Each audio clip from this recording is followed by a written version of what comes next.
আজ আমরা ফ্যামিলি কার্ডের পরিবর্তে পাচ্ছি ফ্যামিলি লাশ। এটাই ছিল তাদের কমিটমেন্ট যে আমরা ফ্যামিলি কার্ড দিব, কিন্তু ফ্যামিলি কার্ডের পরিবর্তে ফ্যামিলির শত শত লাশ দেখতে হচ্ছে আমাদেরকে এখন। তো চলুন, এটাই ছিল তাদের আই হ্যাভ এ প্ল্যান, দেখে আসি। এত দিতে চেয়েছিল ফ্যামিলি কার্ড, কিন্তু তারা তাদের যাত্রাটা শুরু করলো দিয়ে বস্তা ভর্তি লাশ। ঠিকই তো বলেছে, এই জাতি আজাদি চায় না, চায় গোলামি। এই জাতি কর্ম চায় না, চায় ভিক্ষা। আর এই জাতির জন্য এটাই হচ্ছে আসল উচিত শিক্ষা। এটাই শিক্ষা হওয়া উচিত মানুষের। কি এগুলো কি দেখছি ভাই আমরা? তোমরা একে তো আসছো ইলেকশন ইঞ্জিনিয়ারিং করে ক্ষমতায়, তারপরে মানুষের লাশ, মানুষের ঘরবাড়ি অগ্নিসংযোগ, অপকর্ম যা আছে, গণধর্ষণ সহ সকল অপকর্ম চলছে এই বাংলার মাটিতে। তোমরা সামান্য ছয়ের নিউজটি শুনে এখনো শপথ গ্রহণ করতে পারো নাই, তার মধ্যে এত কিছু। বাংলার মানুষ আর বোকা না যে যা করবা তাই সহ্য করবে। শেখ হাসিনা কম শক্তিশালী ছিল? সমস্ত ক্ষমতা তার হাতে ছিল, সেও টিকতে পারে নাই। লক্ষ লক্ষ সেনাবাহিনী, police, BDB, BGB, border guard দিয়েও তার শেষ রক্ষা হলো না, তাকে বাধ্য হয়ে পালাতে হলো। আর তোমরা কোথাকার কি?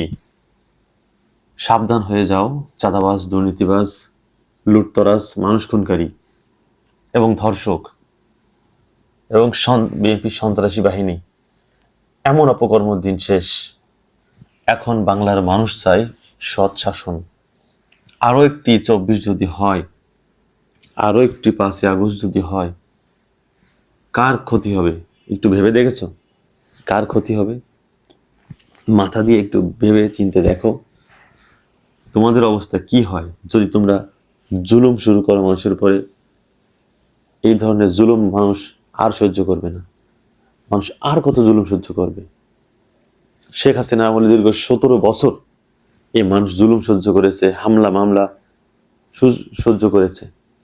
আমার মতো মানুষ কোনো দল করতাম না, করি না, 70 দিন জেল খাটছি, 2 দিন রিমান্ড খাটছি। সাধারণ মানুষ হিসেবে যদি আমি এটা ভুক্তভোগী হয়ে থাকি, তাহলে যারা রাজনীতি করে তারা কতটা সাফারার হয়েছে। এখন আমাকে প্রকাশ্যে রাজনীতি করতে হবে, প্রকাশ্যে। কারণ বাংলার মানুষ এখন স্বাধীন চায়, একটু বাঁচতে চায়। এই ধরনের চাঁদাবাজি, দুর্নীতি, খুন মানুষ এখন আর চায় না। যেখানে অন্যায় সেখানেই প্রতিবাদ, সেখানেই প্রতিবাদ অবশ্যই করতে হবে। এটা ভালো মানুষের বৈশিষ্ট্য।